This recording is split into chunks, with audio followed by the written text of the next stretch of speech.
Yes people, good morning, good evening, good afternoon. जो video देख रहा हूं सबके लिए कैसे हैं सब लोग। होप सो आप सब लोग जो बहुत बढ़िया होंगे और मैं भी बता दूं मैं भी बहुत बढ़िया हूं। गाइस जैसे कि आप सभी जानते हैं कि हम लोगों का एग्जाम जो है, जो जून वाला एग्जाम था तो वो कैंसिल हो गया। तो अभी जो है वो एग्जाम होगा अगस्त के अंदर। तो अगस्त में जो अपना पेपर होने वाला है और जो दिसंबर के अंदर भी, दिसंबर 2024 में जो पेपर होने वाला है, तो उसके लिए हम लोग जो है वो अभी कर रहे हैं कुछ इंपॉर्टेंट कॉन्सेप्ट। वैसे तो जो अभी जून में पेपर होना था उसके लिए हमने पूरा सिलेबस कंप्लीट कर लिया, लेकिन अभी भी कुछ कॉन्सेप्ट ऐसे हैं जो मुझे लग रहा है शायद पेपर का मैंने पैटर्न जो देखा उसके हिसाब से मुझे लग रहा है कि जो कुछ ऐसे कॉन्सेप्ट है जो सिलेबस का पार्ट तो नहीं है बट पेपर के अंदर पूछे जा सकते हैं। हाई प्रोबेबिलिटी है कि ये चीजें जो है वो एग्जाम के अंदर आ सकती है। तो उनको अब हम लोग जो है वो सारे के सारे क्या करेंगे, कवर करेंगे। तो अब बेसिकली दो तरह से वीडियो आएंगी। एक आएंगी दिसंबर अटेम्प्ट के लिए जो रेगुलर बेसिस पे चलेंगी, और एक आएगी अपना जून अटेम्प्ट के लिए जो पेपर होना अगस्त में। ठीक है ना। तो आज अपना फर्स्ट वीडियो है जून अटेम्प्ट के लिए। बेसिकली जो अगस्त के अंदर पेपर होना है ना, तो उसके लिए अपना ये पहला वीडियो, और ये वीडियो दिसंबर वालों के लिए तो काम का है ही है। ठीक है ना। तो हम लोग जो वो क्या करेंगे, कुछ ऐसे कॉन्सेप्ट या ऐसे एमसीक्यूज जो एग्जाम के अंदर पूछे जा सकते हैं, तो वो सब चीजें हम लोग जो है वो कवर करने की कोशिश करेंगे। ओके, तो आज जो पहला कॉन्सेप्ट हम पढ़ने वाले हैं वो है पेपर नंबर 2 कॉमर्स का जो बैंकिंग यूनिट है, बोले तो unit number 7 banking and financial institution.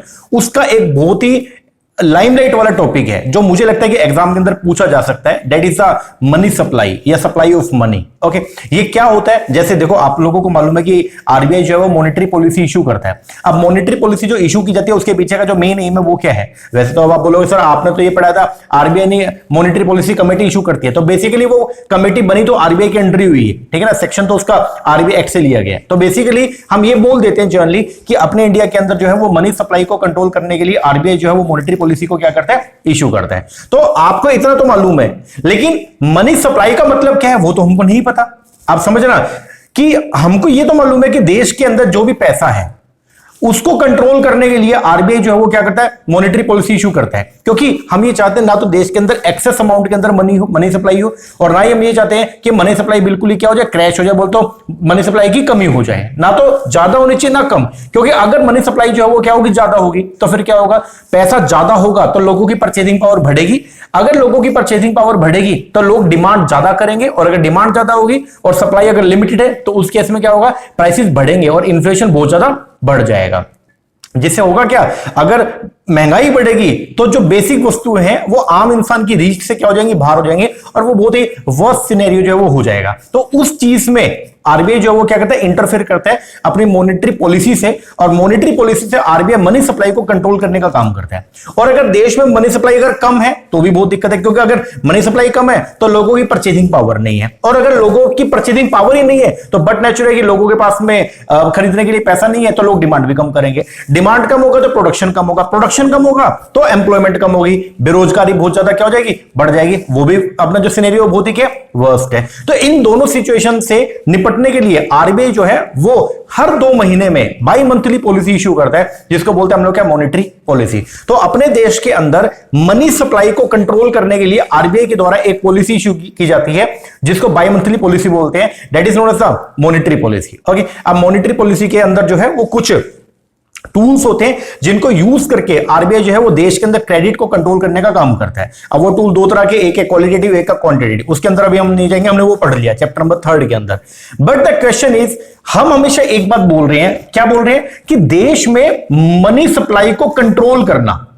अब क्वेश्चन ये भाई, मनी सप्लाई क्या है, मनी सप्लाई का मतलब क्या है, लोगों के पास जो पैसा है क्या वो मनी सप्लाई में आएगा, लोगों का पैसा जो बैंक के अंदर है क्या वो मनी सप्लाई में है, बैंकों के पास जो पैसा है वो क्या मनी सप्लाई है, आरबीआई के पास बैंकों ने जो पैसा जमा करवा रखा है क्या वो मनी सप्लाई है। उसको अपने को समझना पड़ेगा कि एक्चुअल मीनिंग जो है मनी सप्लाई का वो क्या होता है। प्लस अपने को जो है, जो मुझे लगता है इस बार एग्जाम के अंदर पूछा जा सकता है, that is a legal tender, कि लीगल टेंडर जो है वो क्या होता है। जैसे 2000 का नोट जो है वो बंद हुआ, ओके, तो अभी चांसेस ये है कि 500 रुपए का नोट भी जो है वो गवर्नमेंट सोच रही है कि हम इसको जो है वो क्या करेंगे, बंद करेंगे, उसकी जगह शायद नया नोट जो है वो जारी करें, ऐसा कुछ हो सकता है। ठीक है ना। तो यहां से क्वेश्चन ये बन सकता है कि भाई लीगल टेंडर क्या होता है। ठीक है भाई, और लीगल टेंडर भी 2 तरीके का होता है। लीगल टेंडर जिसको फिड्यूशियरी करेंसी भी बोलते हैं, अब वो भी 2 तरीके, एक होता है लिमिटेड, एक है अनलिमिटेड। तो ये सब चीजें एग्जाम के अंदर पूछी जा सकती हैं। ठीक है ना। तो कैसे कैसे क्वेश्चन बन सकते हैं वो भी आपको मैं बताऊंगा, डिस्कस करूंगा, प्लस पूरा कॉन्सेप्ट क्या है, ठीक है, उसको भी हम पढ़ेंगे। आओ पढ़ना शुरू करते हैं। देखो एक बार, देखो आरबीआई जो है वो क्या करता है, इशू करता है मॉनेटरी पॉलिसी। अच्छा, ये वाला टॉपिक जो है अपनी बुक के अंदर नहीं मिलेगा, तो इसका पीडीएफ मैं अपने एप्लीकेशन के ऊपर डाल दूंगा, ठीक है। जो बच्चे फर्स्ट टाइम मेरा वीडियो देख रहे हैं तो उनको मैं बता दूं, हम लोग जो है वो यूजीसी नेट की कोचिंग प्रोवाइड करवाते हैं, पेपर नंबर 1 प्लस में paper number 2 commerce as well as paper number 2 management की। ओके, तो अगर आप इंटरेस्टेड तो आप हमारा कोर्स है बाय कर सकते हैं। हम लोग जो कोचिंग प्रोवाइड करवाते हैं ऑनलाइन कोचिंग होती है, और हमारी मोबाइल एप्लीकेशन है मोहित शर्मा क्लासेस के नेम से, उसके थ्रू हम लोग जो है वो कोचिंग प्रोवाइड करवाते हैं। ओके, तो आप हमारा मोबाइल ऐप जो है डाउनलोड कर लो, वहां पे आपको सारे के सारे ऑफर जो है वो देखने को मिल जाएंगे, ठीक है ना। तो ऐप का नाम जो है वो है मोहित शर्मा क्लासेस। ओके, तो ये जो इसका पीडीएफ है ये भी मैं अपनी एप्लीकेशन के ऊपर जो है वो डाल दूंगा, तो वहां से आप इसको जो है वो देख सकते हैं। ओके जी सर, चलो आओ पढ़ते हैं। मैंने क्या लिखा है कि आरबीआई जो है वो क्या करता है, इशू करता है मॉनेटरी पॉलिसी, क्या करने के लिए, रेगुलेट करने के लिए, ठीक है। अब यहां पे मैंने एक बात लिखी है, that is bimonthly policy, हर 2-2 महीने के अंदर जो है वो मॉनेटरी पॉलिसी आती है, साल के अंदर 6 मॉनेटरी पॉलिसी आती है, ये बात ध्यान रखना, ठीक है। तो आरबीआई जो है वो इशू करता है मॉनेटरी पॉलिसी क्या करने के लिए, रेगुलेट करने के लिए। किस चीज को रेगुलेट करने के लिए, मनी सप्लाई या क्रेडिट इन द कंट्री। तो देश के अंदर जो पैसा है, बेसिकली देश के अंदर जो पैसा है या जो मनी सप्लाई है, उसको क्या करने के लिए, कंट्रोल करने के लिए आरबीआई जो है उसको रेगुलेट करने के लिए या उसको कंट्रोल करने के लिए आरबीआई जो है वो क्या करता है, टाइम टू टाइम पे जो है मॉनेटरी पॉलिसी क्या करता है, इशू करता है। Okay, but the question is, यहां पे सबसे बड़ा क्वेश्चन ये आ रहा है कि आरबीआई मॉनेटरी पॉलिसी तो जारी करेगा क्या करने के लिए, मनी सप्लाई को कंट्रोल करने के लिए, बट द क्वेश्चन इज कि मनी सप्लाई क्या होती है। तो now question is what is the actual meaning of the money supply, कि मनी सप्लाई का एक्चुअल मतलब जो है वो क्या होता है, या मनी सप्लाई में क्या क्या चीजें आती हैं, मनी सप्लाई में क्या क्या चीजें आती हैं वो अपने को पढ़ना पड़ेगा। तो अगर आपने, मैं थोड़ा सा आपको रिमाइंड करवा दूं, बैकस्लैश में जाओ एक बार, अगर आपके पास +2 के अंदर जो है वो इकोनॉमिक्स थी, तो आपने वहां पे पढ़ा होगा इकोनॉमिक्स 2 तरीके की, एक था माइक्रो, एक है मैक्रो। मैक्रो के अंदर एक कॉन्सेप्ट हुआ करता मनी का, एक चैप्टर हुआ करता मनी का। ओके, और उस चैप्टर के अंदर आपने पढ़ा होगा M0, M1, M2, M3, M4 आपने शायद पढ़ा होगा, ठीक है। हाईली लिक्विड मनी, लो लिक्विड मनी, ये सब आपने पढ़ा होगा। अगर नहीं पढ़ा तो मैं आपको डिटेल के अंदर करवाऊंगा, ठीक है ना। तो वही चीज हम लोग जो है वो थोड़ा बहुत इसको आज कंसीडर करने वाले हैं। प्लस मनी मल्टीप्लायर क्या होता है उसको हम पढ़ने वाले हैं। ओके, तो क्यों पढ़ रहे हैं इस कॉन्सेप्ट को इसलिए पढ़ रहे हैं क्योंकि देखिए आरबीआई हर 2 महीने में बाई मंथली पॉलिसी को इशू करता है, और जो बाई मंथली पॉलिसी इशू की जाती है उसका मेन जो पर्पस होता है वो होता है देश के अंदर क्रेडिट के कंट्रोल को क्या करना, मतलब क्रेडिट का जो फ्लो है उसको क्या करना, कंट्रोल करना, उसको रेगुलेट करना, ना ही वो ज्यादा हो ना ही वो कम हो। अब क्वेश्चन ये है कि मनी सप्लाई का मतलब क्या होता है, तो मनी सप्लाई के मतलब को पढ़ने के लिए अपने को इस कॉन्सेप्ट को थोड़ा आगे डिटेल में देखना पड़ेगा। आओ, अच्छा मैंने यहां पे लिखा है नट शेल के अंदर मनी सप्लाई का जो मतलब है वो है M3। अभी के लिए जो आपको रट्टा मार के जाना पड़ेगा वो ये है, मनी सप्लाई का जो एक्चुअल मीनिंग होता है वो क्या होता है, M3। तो बैंकिंग टर्म्स के अंदर हम लोग जो M3 को जो है वो बोलते हैं मनी सप्लाई, कि मनी सप्लाई का एक्चुअल मीनिंग जिसको कंट्रोल करना है, तो कंट्रोल करना है किसको, M3 को, इसे कंट्रोल करना है, ठीक है ना। ये बात जानना, इस M3 को जो है अपने को क्या करना होता है, कंट्रोल करना होता है। आओ पढ़ना शुरू करते हैं। स्टॉक ऑफ मनी, ये इसी को सप्लाई ऑफ मनी बोलते हैं। बोलते हैं before the RBI put in place a monetary policy, जब कभी भी आरबीआई कोई भी मॉनेटरी पॉलिसी जारी करता है, हर 2-2 महीने में जो आरबीआई मॉनेटरी पॉलिसी जारी करेगा, तो इट इज एसेंशियल, तो ये जरूरी होता है फॉर इट, उसके लिए, to know about the stock of money, कि आखिर हम जो मॉनेटरी पॉलिसी जारी कर रहे हैं वो क्यों कर रहे हैं, जो मनी सप्लाई है उसको कंट्रोल करने के लिए, उसको रेगुलेट करने के लिए। तो हमारे लिए जानना बहुत जरूरी है कि मनी सप्लाई का मतलब क्या है, ठीक है ना। तो आरबीआई जब कभी भी देश के अंदर मॉनेटरी पॉलिसी जारी करेगा उससे पहले वो क्या करेगा, वो एक आंकलन करेगा या वो एक बार डिटरमाइन करेगा कि एक्चुअल के अंदर कितना मनी सप्लाई देश के अंदर हो रहा है, ठीक है। तो बोलते हैं इट इज एसेंशियल, ये जरूरी है ये जानना अबाउट द, किसके बारे में, स्टॉक ऑफ मनी के बारे में। इसका मतलब अमाउंट, कितना मनी सप्लाई है, प्लेस, कहां कहां पे पैसा लगा हुआ है, एंड लिक्विडिटी, और कितना वो क्या है, लिक्विड है। अकॉर्डिंगली इसके हिसाब से आरबीआई क्लासिफाई करता है फॉलोइंग एग्रीगेट और कंपोनेंट और स्टॉक ऑफ मनी को on the base of their liquidity. अब यहां पे जो है वो मनी सप्लाई के 4 कॉन्सेप्ट है, M0 है, M1 है, M2 है, M3, M4 है। वैसे मनी सप्लाई का मतलब होता है क्या, M3, क्या होता है, M3, लेकिन अपने को सारा पढ़ना पड़ेगा। ओके, तो सबसे पहले M0 का मतलब जो है इसको बोलते हैं हम लोग रिजर्व मनी। क्या बोलते हैं, रिजर्व मनी। ये कुछ चीजें जो आपको लर्न करके जानी पड़ेंगी। ओके, तो M0 का मतलब जो है वो क्या होता है, रिजर्व मनी। रिजर्व मनी के अंदर क्या क्या आएगा, currency in circulation. Currency in circulation का मतलब पब्लिक के पास में जो पैसा पड़ा है, ठीक है, जो भी पैसा मार्केट के अंदर है, चाहे करेंसी नोट्स के अंदर चाहे कॉइन्स के अंदर, उसको बोलते हैं currency in circulation. Plus banker deposit with the RBI, बैंकों ने अपना पैसा जो आरबीआई के पास में जमा करवा रखा है वो, plus other deposit with the RBI, या कोई भी पैसा जो आरबीआई के पास में जमा है, ठीक है, किसी भी पीएफआई ने कोई पैसा अपना जमा कर रखा है, इन तीनों को अगर जोड़ दे तो ये बनता है M0। क्या बोलेंगे, M0, इसी को बोलते हैं हम लोग क्या, रिजर्व मनी। ठीक है, अब आएगा M1। मेन जो कॉन्सेप्ट है वो यहां से स्टार्ट होता है, कहां से, M1 से। बस आपको लेकिन ये पढ़ना पड़ेगा कि M0 क्या है। M0 को रिजर्व मनी बोलते हैं, M1 को नैरो मनी, M3 को ब्रॉड मनी। ठीक है, M1 का मतलब जो है वो क्या होता है, तो ये आपको लर्न करके जाना पड़ेगा। ओके, तो इसको आप प्लीज लर्न कर लीजिएगा। M1 का मतलब जो है इसको बोलते हैं नैरो मनी। इसके अंदर बेसिकली तीन चीजें आएंगी। क्या क्या, सबसे पहला currency with the public. Public के पास जो पैसा है, चाहे वो पैसा नोट्स में है, चाहे वो कॉइन में है, चाहे पब्लिक के पास में सिक्के पड़े हैं, चाहे पब्लिक के पास में नोट पड़े हैं, वो सब जोड़ लो। ठीक है, plus demand deposit of the bank. बैंकों के अंदर जो पैसा डिमांड डिपॉजिट के तौर पे पड़ा है। डिमांड डिपॉजिट क्या होती है, देखो बैंक के पास जो भी पैसा जमा होता है ना, वो दो तरीके का होता है। एक होता है टाइम डिपॉजिट, एक है डिमांड डिपॉजिट। डिमांड डिपॉजिट का मतलब वो पैसा जो आप कभी भी बैंक से विड्रॉ करवा सकते हो, ऑन डिमांड आप विड्रॉ करवा सकते हो, उसको बोलते हैं क्या, डिमांड डिपॉजिट। और वो पैसा जो आप बैंक से हाथों हाथ विड्रॉ नहीं करवा सकते, कुछ समय के बाद विड्रॉ करवा सकते हैं, एक लिमिटेड टाइम के बाद करवा सकते हैं, उसको बोलते हैं हम लोग क्या, टाइम डिपॉजिट। ओके, तो बेसिकली करंट अकाउंट और सेविंग अकाउंट होता है, उसको बोलते हैं डिमांड डिपॉजिट, CASA, कासा बोलते हैं इसको। तो कासा बोलते हो करंट अकाउंट सेविंग अकाउंट के अंदर जो पैसा आपका पड़ा है बैंक के अंदर, तो उसको बोलते हैं हम लोग क्या, डिमांड डिपॉजिट। तो बैंक बोलेगा उसको डिमांड डिपॉजिट। डिमांड डिपॉजिट का मतलब जो पैसा पब्लिक का बैंक के अंदर जमा है और जो पैसा पब्लिक कभी भी विड्रॉ करवा सकती है, ठीक है ना, उसको बोलते हैं हम लोग क्या, डिमांड डिपॉजिट। तो M1 जो नैरो कॉन्सेप्ट है मनी का, उसके अंदर तीन चीजें आती है। सबसे पहला तो क्या, करेंसी इन सर्कुलेशन, लोगों के पास जो पैसा है वो। दूसरे नंबर पे जो है वो क्या आएगा, डिमांड डिपॉजिट होता है बैंक, बैंक के पास में जो पैसा पब्लिक का पड़ा है, जो पैसा पब्लिक कभी भी वापस ले सकती है, उसको बोलता है demand deposit. And other deposit with the RBI, और RBI के पास में जो पैसा पड़ा है, अब उसमें तीन तरह का पैसा आएगा। क्या क्या, पहला demand deposit with the RBI और द पब्लिक फाइनेंशियल इंस्टीट्यूशन, जो भी फाइनेंशियल इंस्टीट्यूशन ने अपना पैसा RBI के पास में जमा किया हुआ है वो, plus demand deposit with the RBI और the foreign central bank and government. Foreign के सेंट्रल बैंक ने अपना पैसा RBI के पास अगर जमा किया हुआ है, वो पैसा भी जो है वो पार्ट है किसका, अदर डिपॉजिट का। And demand deposit of the international financial institution, जो भी इंटरनेशनल फाइनेंशियल इंस्टीट्यूशन है, लाइक IMF हो गया, वर्ल्ड बैंक हो गया, उन्होंने अगर अपना पैसा RBI के पास में जमा कर रखा है, तो वो भी पार्ट है किसका, अदर डिपॉजिट विद RBI। इन तीनों पैसे को अगर मैं क्या कर लूं, जोड़ लूं, तो ये होगा अपना क्या, M1, जिसको बोलेंगे हम लोग क्या, नैरो मनी। तो नैरो मनी के अंदर बेसिकली तीन चीजें आएंगी जो आपको याद करके जानी है। पहला क्या है, currency with the public, public के पास में जो पैसा पड़ा है in the form of coin या in the form of paper note, जो भी आपके करेंसी नोट होते हैं, plus demand deposit with the bank, plus other deposit with the RBI। और RBI के पास जो अदर डिपॉजिट है उसके अंदर तीन चीजें हैं, आपको मैंने बता दिया। अब आएगा M2। M2 जो कॉन्सेप्ट है मनी का, इसके अंदर क्या क्या आएगा, M1 भी आएगा। M1 तो तीनों चीजें, plus saving deposit of the post office. Post office के अंदर जो भी आपने सेविंग बैंक अकाउंट ओपन किया हुआ है, मतलब डाक खाने के अंदर लोगों ने जो भी सेविंग अकाउंट ओपन किया हुआ है, उसके अंदर जो भी पैसा पड़ा है, उसको भी अगर हम जोड़ लें इस M1 में, तो ये बनेगा क्या, M2। अब आपको खास बात बता दूं, M1 और M2 इन दोनों को बोलते हैं नैरो मनी कॉन्सेप्ट। वैसे तो देखो M1 is a narrow money concept and M3 is a broad money, लेकिन अगर कॉम्बिनेशन में आ जाए तो आप समझ जाना, M1 और M2 इन दोनों को बोलते हैं नैरो मनी, और M3 और M4 इसको बोलते हैं हम लोग क्या, ब्रॉड मनी।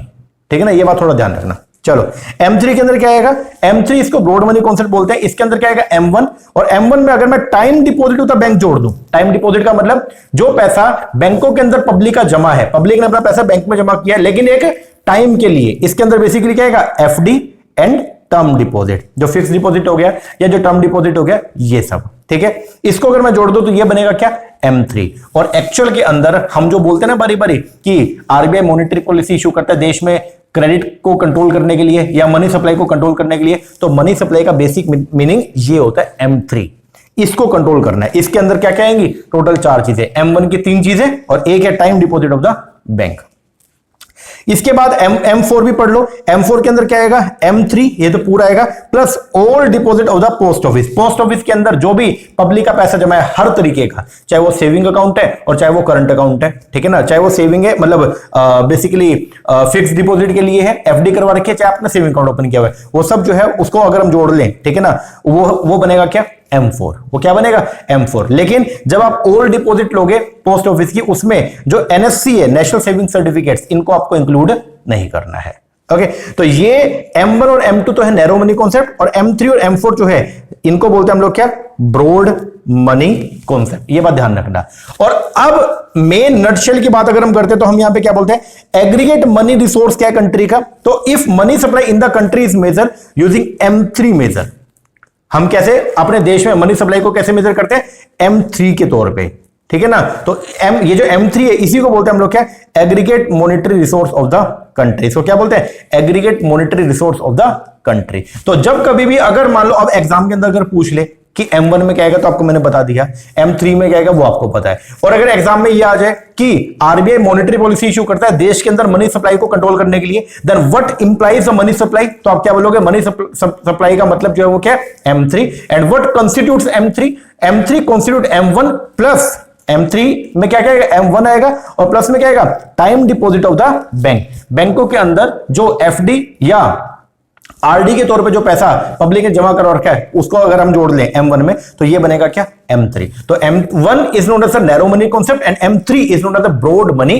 कॉन्सेप्ट। और मनी सप्लाई का मतलब क्या, M3, खत्म। अब बात करते हैं लिक्विडिटी का। देखो आपने यहां पे पढ़ा M0, M1, M2, M3, M4। अब यहां पे लिक्विडिटी की अगर मैं बात करूं तो लिक्विडिटी का बेसिक मतलब होता है कि वो पैसा जिसको हम कैश में कन्वर्ट कर सकते हैं इजीली, उसको बोलते हैं हम लोग क्या, लिक्विडिटी। तो अगर मान लो आपके पास ऐसा कोई अमाउंट है जिसको आप कैश में इजीली कन्वर्ट कर सकते हो तो हम बोलेंगे हाईली लिक्विड है। और अगर आपके पास में कोई ऐसी इन्वेस्टमेंट है जिसको आप इमीडिएटली कैश में कन्वर्ट नहीं कर सकते तो हम बोलेंगे वो लेस लिक्विड है। ओके, तो जब आप यहां से ऐसे आगे बढ़ेंगे ना तो वैसे वैसे लिक्विडिटी क्या होती रहेगी, खत्म होती रहेगी। तो M1 पे लिक्विडिटी सबसे ज्यादा रहेगी और M4 पे लिक्विडिटी सबसे कम। तो यहां पे हाईली लिक्विड, हाईली लिक्विड और यहां पे बिल्कुल लेस लिक्विड, ठीक है ना। तो लिक्विडिटी का पहले तो मतलब क्या बताया, कन्वर्टेबिलिटी इनटू मनी और कैश, इसको बोलते हैं हम लोग क्या, लिक्विडिटी। तो यहां पे क्या लिखा हुआ है, as we move from M1 to M4, जैसे जैसे हम M1 से M4 की तरफ मूव करते हैं तो लिक्विडिटी जो है मनी का इट गोज ऑन डिक्रीजिंग। तो लिक्विडिटी जो है मनी की वो धीरे धीरे क्या होती रहेगी, कम होती रहेगी। That is they show decreasing degree of the quickness is being available for their use. तो ये बात थोड़ा सा ध्यान रखना, ओके। इसके बाद है मनी मल्टीप्लायर। मनी मल्टीप्लायर जो है वो क्या होता है, इसको वैसे तो अपने ज्यादा काम का नहीं है लेकिन ये चीज आ सकती है। मनी मल्टीप्लायर का फॉर्मूला जो आपको लर्न करके जाना पड़ेगा। मनी मल्टीप्लायर जो है हम निकालते हैं, इसको कैसे निकालते हैं, M3 अपॉन में M0 करके। ब्रॉड मनी को अगर आप डिवाइड कर दोगे किससे, रिजर्व मनी से, तो इसको बोलते हैं हम लोग क्या, मनी मल्टीप्लायर। क्या बोलेंगे, मनी मल्टीप्लायर, ठीक है। तो आपको लर्न करके जाना पड़ेगा मनी मल्टीप्लायर का फॉर्मूला। तो मनी मल्टीप्लायर बेसिकली एक रेशियो है किसका, M3 और M0 का, ओके। इसका एक और फॉर्मूला जो है वो है 1 अपॉन में रिजर्व रेशियो। जो भी रिजर्व रेशियो होता है, रिजर्व रेशियो के अंदर क्या कहेगा, statutory liquid ratio and cash reserve ratio, okay. तो अगर इन दोनों को अगर हम क्या करते हैं, जोड़ दे तो ये बनेंगे आपके रिजर्व रेशियो। तो अगर आप 1 अपॉन में रिजर्व रेशियो करते हो तो वो बनेगा आपका मनी मल्टीप्लायर। तो मनी मल्टीप्लायर आपको लर्न करके जाना पड़ेगा। उसके दो फॉर्मूला होते हैं। मनी मल्टीप्लायर बेसिकली जो है वो क्या, उसको मेजर करते हैं, ये एक रेशियो होता है किसका, M3 और M0 का, पहला। दूसरा, इसको रिजर्व रेशियो के थ्रू भी निकाला जा सकता है। और कैसे निकालते हैं मनी मल्टीप्लायर को, 1 अपॉन में रिजर्व रेशियो करके। इसका प्रैक्टिकल क्वेश्चन भी एग्जाम के अंदर आ सकता है, थोड़ा सा याद करके जाना, ओके। थोड़ा पढ़ा देता हूं चलो आपको मैं। मनी मल्टीप्लायर को मेजर करते हैं as a ratio of the M3 and M0, ठीक है। दैट इज M3 अगर उसको डिवाइड करते हैं M0 से, M3 को क्या बोलते हैं, ब्रॉड मनी, और M0 को क्या बोलते हैं, reserve money, okay. It is mostly increasing. अब ये इसका ट्रेंड जो है वो क्या है, मनी मल्टीप्लायर जो है वो पहले लगातार बढ़ रहा था, 1980 से लेकर के ये बढ़ा और कब तक, 2016-17 तक, but has however been decline. लेकिन आज के डेट में जो है वो धीरे धीरे क्या हो रहा है, कम हो रहा है, ठीक है ना। तो अगर अब मेन जो बात है वो क्या है, मनी मल्टीप्लायर जो है वो कम कब होगा, मनी मल्टीप्लायर कम तब होगा जब रिजर्व रेशियो जो है वो क्या होंगे, बढ़ेंगे। तो जब रिजर्व रेशियो बढ़ती है, हाइयर द रिजर्व रेशियो, उतने मनी मल्टीप्लायर जो है वो क्या रहेगा, कम रहेगा। और जितनी रिजर्व रेशियो कम है, SLR और CRR का रेशियो जितना कम रहेगा उतना मनी मल्टीप्लायर जो है वो क्या होगा, बढ़ेगा। तो ये बात थोड़ा ध्यान करना कि हाइयर द रिजर्व रेशियो, जितना रिजर्व रेशियो जो है वो क्या हाइयर है, lower will be the multiplier, उतना ही मनी मल्टीप्लायर जो है वो क्या होगा, कम होगा। और जितना रिजर्व रेशियो जो है वो कम है उतना ही मल्टीप्लायर जो है वो क्या रहेगा, हाई रहेगा। तो ये थोड़ा सा आप ध्यान करके जाना, ओके। तो मनी मल्टीप्लायर कैसे निकालते हैं, M3 अपॉन में M0 करके। और मनी मल्टीप्लायर का एक और फॉर्मूला क्या है, 1 अपॉन में reserve ratio. Reserve ratio includes the two type of ratio, one is the SLR, another one is the CRR, okay, that's all. अब मेन जो बात थी वो क्या, एक रिलेशन और है मनी मल्टीप्लायर का, वो क्या है कि जैसे जैसे if higher the reserve ratio, अगर रिजर्व रेशियो जो है वो क्या होंगी, बढ़ेंगी, तो जो मल्टीप्लायर है वो क्या होगा, कम होगा। और अगर रिजर्व रेशियो कम होंगी तो मल्टीप्लायर जो है वो क्या होगा, बढ़ेगा। ये थोड़ा लर्न करके जाना, ओके।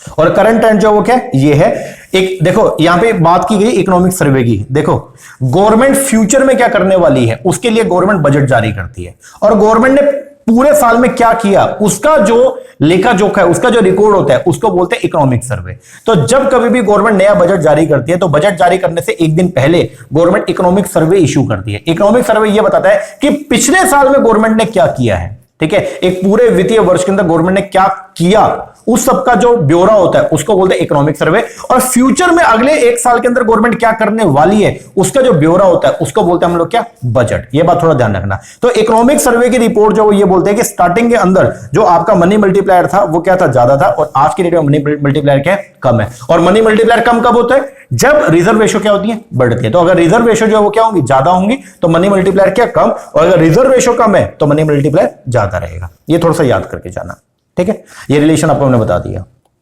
इसके बाद मनी सप्लाई का मतलब जो है वो क्या, M3। मनी सप्लाई का बेसिक मतलब जो है वो क्या, M3। तो अगर हम बात करेंगे यहां पे एग्रीगेट मनी या कितना मनी सर्कुलेशन के अंदर है, तो आप क्या बोलोगे, M3 है, ठीक है। अब क्वेश्चन आता है हाई पावर्ड मनी का। अब भाई ये हाई पावर्ड मनी जो वो क्या होती है, इसको थोड़ा अपने को समझना पड़ेगा। देखो अपने देश के अंदर मनी मतलब ये है बेसिकली करेंसी छापने का जो काम है, जिम्मा जो है वो किसको दिया हमने, मतलब बैंक नोट जो इशू करने का जो जिम्मा है वो किसके पास में, आरबीआई के पास में। तो जो भी करेंसी आरबीआई के द्वारा जारी की जाती है, ठीक है, ध्यान देना, जो भी करेंसी इशू की जाती है बाय द सेंट्रल बैंक के द्वारा, उसको बोलते हैं हाई पावर्ड मनी। क्या बोलेंगे, हाई पावर्ड मनी। तो आइए पढ़ते हैं। The central bank of all the country are empowered. बोलते हैं जितने भी कंट्रीज है ना, हर कंट्री के सेंट्रल बैंक को जो पावर दी गई है क्या, कि वो इशू कर सकता है करेंसी को।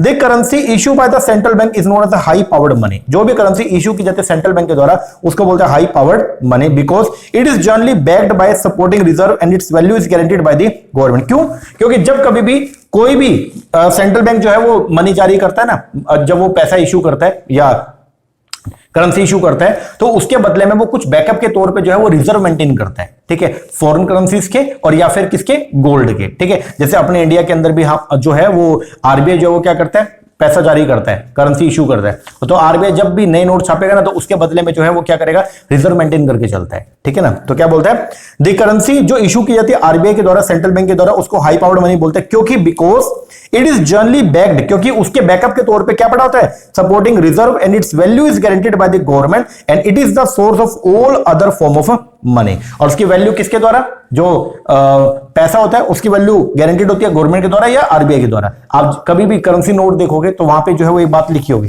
दिखाऊं आप कोई भी नोट देखना, जो भी आप नोट देखोगे, मान लो ये 500 रुपए का नोट है मेरे पास में, तो इसके अंदर जब आप इसको देखोगे ना, तो यहां पे आपको एक लाइन जो है वो लिखी होगी, क्या, यहां पे लिखा होगा कि मैं धारक को 500 रुपए अदा करने का वचन देता हूं, या यहां पे गवर्नर ने जो है बोला है I promise to pay the bearer the sum of the 500 rupee. इसका मतलब इस नोट की जो, अगर ये नोट कोई पर्सन लेने से मना कर देना, तो आप इसको आरबीआई को दे सकते हो और आरबीआई आपको इसके बदले में 500 रुपए की वैल्यू के जो और डिनोमिनेशन के नोट है वो जारी कर देगा। क्यों, क्योंकि इसके बदले में बैकअप जो है वो किसका है, आरबीआई। आरबीआई ने इसके बदले में क्या दे रखी है, गारंटी दे रखी है, ठीक है ना। तो इसीलिए इसको हाई पावर्ड मनी बोला जाता है।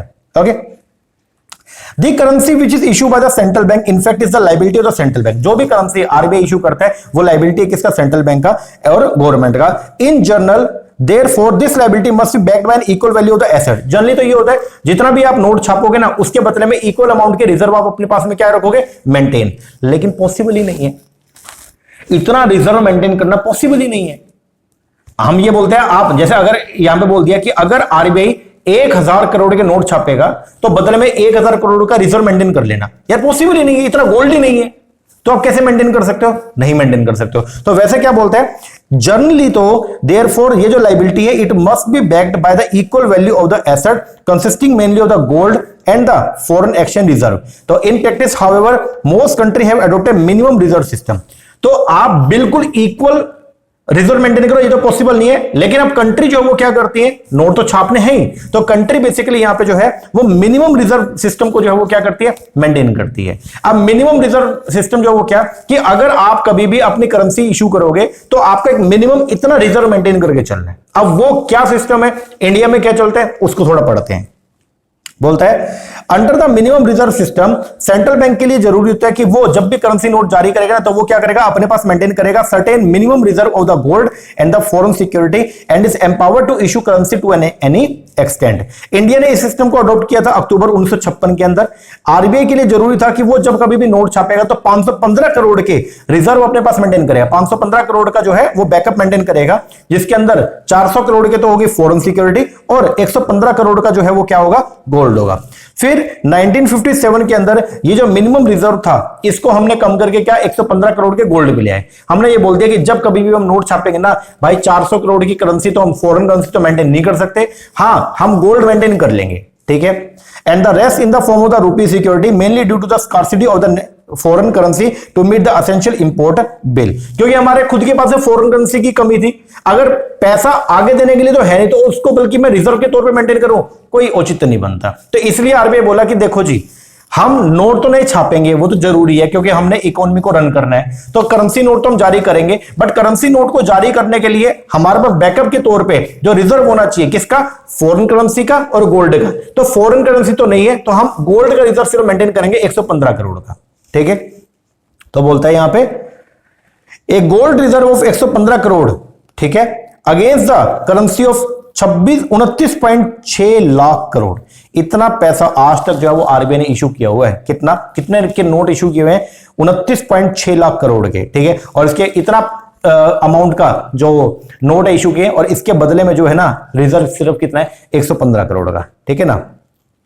which make only 0.39% reserve which is of the no consequence. This make the Indian currency system एक managed paper currency system। और ये जो 115 करोड़ के जो रिजर्व हमने मेंटेन करे हैं, these are not proportionate to the currency in circulation. ये जितना भी करेंसी आज की डेट में अपने इंडिया में सर्कुलेशन में है ना, तो ये उसके प्रोपोर्शन में बिल्कुल भी नहीं है, ठीक है ना। वैसे तो होना क्या चाहिए, लॉजिकली तो ये होना चाहिए कि जितना भी आप नोट इशू कर रहे हो उसके बदले में बैकअप के तौर पे आपके पास में फॉरेन करेंसी या गोल्ड होना चाहिए, लेकिन इतना तो गोल्ड है ही नहीं हमारे पास में। तो हमने यहाँ पे जो क्या 115 करोड़ के जो रिजर्व है वो बस मेंटेन किए हुए हैं किसके, गोल्ड के, ठीक है। अब इंडिया के अंदर दो सोर्स है हाई पावर्ड मनी सप्लाई के। अब इंडिया के अंदर जो है हाई पावर्ड मनी जो है, हाई पावर्ड मनी क्या होती है, वो पैसा जो इशू कौन करता है, मॉनेटरी अथॉरिटी। तो इंडिया के अंदर हाई पावर्ड मनी कौन जारी करता है, दो लोग, एक तो है अपना आरबीआई और एक है गवर्नमेंट ऑफ इंडिया। अब आप बोलोगे सर गवर्नमेंट ऑफ इंडिया भी नोट जारी करती है। गवर्नमेंट ऑफ इंडिया 1 रुपए का नोट और सिक्के जारी करती है, और हालांकि ये भी जारी करता है आरबीआई, ठीक है ना, लेकिन गवर्नमेंट के बिहाफ पे। आओ पढ़ते हैं। आरबीआई इशू करता है करेंसी नोट। नोट कौन कौन से, 2 रुपए के डिनोमिनेशन का, 5 का, 10 का, 20 का, 50 का, 100 का, 500 का और 2000 का भी, हालांकि अब तो बंद हो गया, ठीक है। ये इशू करता है आरबीआई, और RBI calls as the reserve money, ठीक है। दे आरबीआई इशू करता है करेंसी ऑफ, और आरबीआई जो है वो 1 रुपए के नोट और सिक्के ये भी इशू करता है, ठीक है, ऑन बिहाफ ऑफ, किसके बिहाफ पे, गवर्नमेंट ऑफ इंडिया के बिहाफ पे। विच अकाउंट फॉर, और जो कि जनरली जो है वो कितने हैं, जो टोटल हाई पावर्ड मनी है उसका सिर्फ 2% है, सिक्के बहुत ही कम है अपने सर्कुलेशन के अंदर, ठीक है। अब ये बात थोड़ा ध्यान रखना, ठीक है ना। अब क्वेश्चन ये है इंडिया का जो मॉनेटरी सिस्टम है वो कैसा है, तो हम बोलेंगे इंडिया का जो मॉनेटरी सिस्टम है वो बेसिकली पेपर करेंसी सिस्टम है। इंडिया के अंदर जो मेन चलता है ना, जो करेंसी सर्कुलेशन के अंदर है, वो सिक्के नहीं है, वो क्या है, वो है बेसिकली नोट, ठीक है ना। आपने यहाँ पे आप खुद देखो कि आपके पास जनरली सिक्के तो बहुत ही कम आप यूज में लाते हो, आप जनरली किसको, करेंसी नोट का आप इस्तेमाल करते हो, ठीक है ना। तो क्या बोलते हैं इंडियन मॉनेटरी सिस्टम, इसका मतलब क्या बोलते हैं, it refer to form of money. Indian monetary system का मतलब कि किस तरीके का पैसा देश में सर्कुलेशन के अंदर है, उसको बोलते हैं हम लोग के इंडियन मॉनेटरी सिस्टम। तो it refer to the form of money which circulate in the economy by way of order और authority of the government. India use करता है जनरली किसको, पेपर करेंसी को, ओके। जो भी पैसा आरबीआई ने जारी किया हुआ है, जो भी करेंसी आरबीआई ने इशू की हुई है, उसको बोलते हैं हम लोग क्या, लीगल टेंडर मनी, या उसको बोलते हैं फिड्यूशियरी मनी, या उसको बोलते हैं फिएट मनी। अब इसको, ये एक नया कॉन्सेप्ट है, इसको समझना पड़ेगा थोड़ा सा।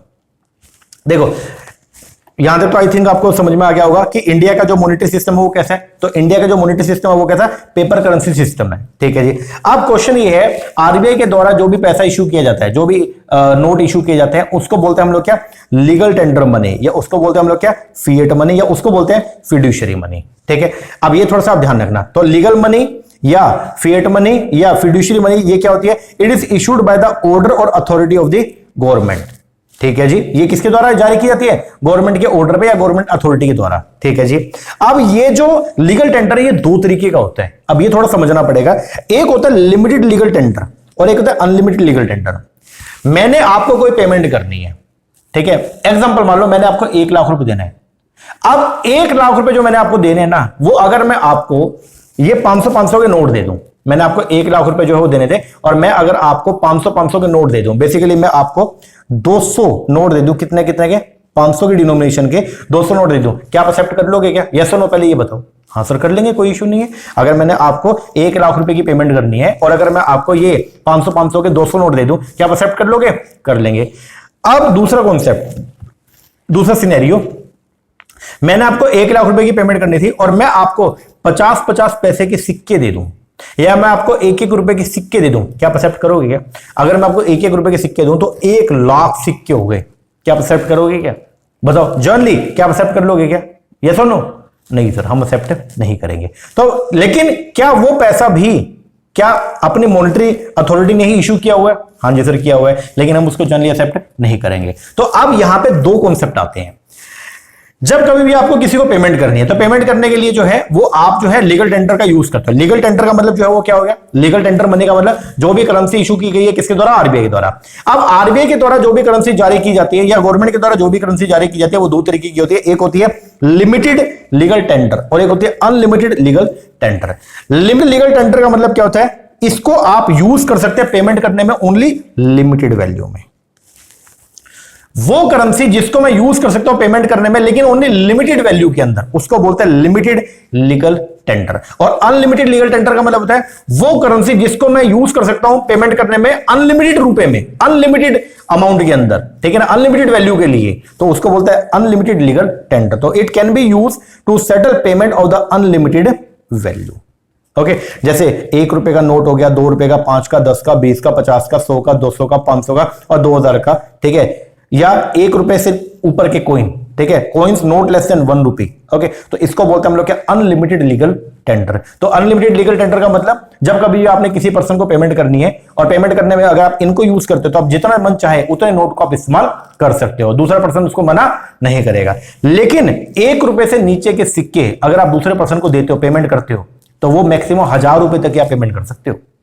अगर मैंने आपको अगर पेमेंट करनी है मान लो 1 लाख रुपए की, तो मैं आपको अगर सिक्के 1 रुपए से नीचे के 50 पैसे के अगर सिक्के दे रहा हूं तो मैं मैक्सिमम आपको जो है वो सिक्के पता कितने दे सकता हूं? सिर्फ और सिर्फ मैं आपको सिक्के दे सकता हूं 1000 रुपए के। उसके ऊपर आप अगर चाहो, आप एक्सेप्ट करना चाहो तो कर सकते हो, लेकिन अगर आप मना भी करना चाहो तो आप मना कर सकते हो और मैं उसके लिए आपके ऊपर केस नहीं कर सकता। तो इसको बोलते हैं क्या? Limited legal tender. तो लिमिटेड लीगल टेंडर क्या? इसका मतलब क्या होता है? It can be used to settle the payment only of the limited value, coins lower than 1 rupee, ये इसके अंदर आते हैं। 1 रुपए से नीचे के जो भी सिक्के होते हैं ना, वो सब पार्ट है किसका? लिमिटेड लीगल टेंडर का। यहां पे क्या लिखा हुआ है? Any denomination coin note lower than 1 rupee shall be legal tender for any sum note exceeding 1000 रुपए। तो 1000 रुपए तक की पेमेंट अगर करनी है तो मैं उसको सिक्कों में कर सकता हूं, उसके ऊपर अगर पेमेंट करना है तो फिर मेरे को अनलिमिटेड जो लीगल टेंडर है ना उसी को यूज करना पड़ेगा। तो बेसिकली जो लीगल टेंडर है या फिएट मनी जो है, ये फिड्यूशियरी मनी, इसको 2 पार्ट में डिवाइड करते हैं। एक होता है लिमिटेड और एक है कौन सा? अनलिमिटेड। ये बात थोड़ा याद रखना। ओके जी सर, तो ये है एक नया concept, it is a stock of money या सप्लाई ऑफ मनी। तो हमने ये क्या पढ़ा आज की डेट में कि आरबीआई जो मॉनेटरी पॉलिसी जारी करता है क्या करने के लिए? देश के अंदर मनी सप्लाई को कंट्रोल करने के लिए। तो वो मनी सप्लाई का मतलब क्या है तो वो हमने पढ़ लिया। उसका बेसिक मीनिंग तो है M3। क्या क्या आता है M3 में वो हमने पूरा कॉन्सेप्ट पढ़ लिया। रिजर्व मनी क्या होता है, नैरो मनी क्या है, ब्रॉड मनी क्या है, वो हमने सारा पढ़ लिया। मनी मल्टीप्लायर क्या होता है वो हमने पढ़ लिया, और साथ में इंडिया का जो मॉनेटरी सिस्टम है वो कैसा है वो हमने पढ़ लिया। ओके, तो ये एक नया कॉन्सेप्ट है जो मुझे लगता है यहां से क्वेश्चन पूछा जा सकता है। 100% चांसेस है कि यहां से क्वेश्चन जो है वो आ सकते हैं। ओके, तो आप इसको बढ़िया तरीके से करके जाना। इसका पीडीएफ मैं एप्लीकेशन के ऊपर डाल दूंगा। ओके, और बाकी अगर आप जून के लिए तैयारी, दिसंबर 2024 के लिए तैयारी कर रहे हो तो अगर आप चाहें तो आप हमारा ऑनलाइन बैच जो है वो ले सकते हैं। हमारे ऑनलाइन बैच के अंदर हम आपको जो है प्रोवाइड करवाएंगे पूरा का पूरा paper number 1 as well as पूरा का पूरा पेपर नंबर 2। बैचेस स्टार्ट हो चुके हैं, तो आप एनरोल कर सकते हैं। आपको किताबें मिलेंगी, 20 किताबें, 10 पेपर 1 की, 10 पेपर 2 की आपके होम एड्रेस पे आएंगे। प्लस आपको पूरा डिटेल एक्सप्लेनेशन वीडियोस मिलेंगे, वो आपको हमारे मोबाइल ऐप पे मिलेंगे। मोबाइल एप्लीकेशन जो है उसका लिंक आपको डिस्क्रिप्शन के अंदर मिल जाएगा, मोहित शर्मा क्लासेस के नेम से। प्लस आपको रिवीजन करने के लिए हर यूनिट का सेपरेट रिवीजन वीडियो मिलेगा, और साथ में आपको प्रैक्टिस के लिए प्रैक्टिस के एमसीक्यूज मिलेंगे। ओके, अच्छा, जो बच्चे अभी पेपर देने वाले हैं 1-1.5 महीने के बाद में, तो आपको मैं बताना चाहूंगा आप लोगों के लिए हमने 1 रुपए का एक बैच लॉन्च किया हुआ है, जिसका मेन पर्पस ये है कि आपकी रिवीजन अच्छी हो जाए। ओके, तो रिवीजन एस्पेक्ट के लिए उसमें ₹1 का जो बैच है उसमें पेपर 1 और पेपर 2 कॉमर्स जो है उसका आपको पूरा का पूरा रिवीजन वीडियोस हर यूनिट का आपको मिलेगा। ओके, तो अगर आप इंटरेस्टेड है आप उस बैच को जो है उसमें एनरोल कर सकते हैं, वो भी एप्लीकेशन के ऊपर आपको जो है मिल जाएगा और वहां पे हर यूनिट का रिवीजन वीडियो आपको देखने को मिलेगा। ठीक है ना। बाकी अगर आप कंप्लीट कोर्स लेना चाहते हैं तो उसके भी जो कोर्सेज हैं वो सब एप्लीकेशन के अंदर डाले हुए हैं, वहां पे जाके आप अवेल कर सकते हैं। अभी डिस्काउंट चल रहा है 12 तारीख तक, तो अगर आप चाहें तो उसको अवेल कर सकते हैं। ओके जी, चलो एक बार इतना करो, बाकी मिलते हैं नेक्स्ट वीडियो में, तब तक के लिए थैंक यू वेरी मच।